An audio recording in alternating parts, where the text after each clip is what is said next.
if every year 2.5% zakat on savings or jewelry is given, is paid, after 40 years, there would be nothing remaining.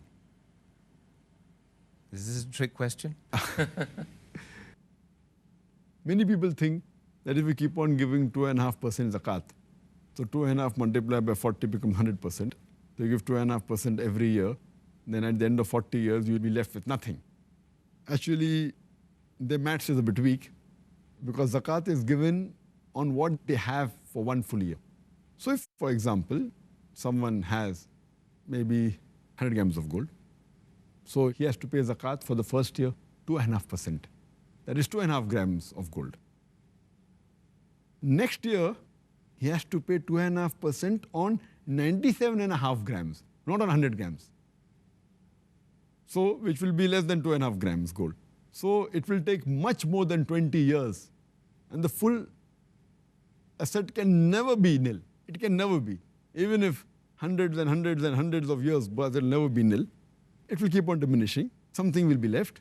But again, the moment it reaches a nisab level, just after a few years, if the lady gives 2.5%, maybe about for a few years, maybe 5 years, 10 years, 15 years, within a few years, from 5 to 10 years, it will reach a nisab level. The moment it goes below 85 grams of gold, which will take somewhere close to about 10 years odd, or a little bit more, moment it reaches below nisab level, then you stop paying zakat.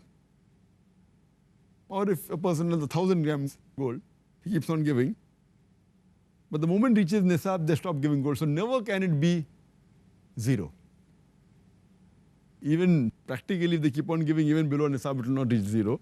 But the moment it reaches nisab according to Islamic Sharia, they don't have to give zakat. So that's the reason, alhamdulillah, this tax is levied every lunar year. Jazakallah khair for the answer.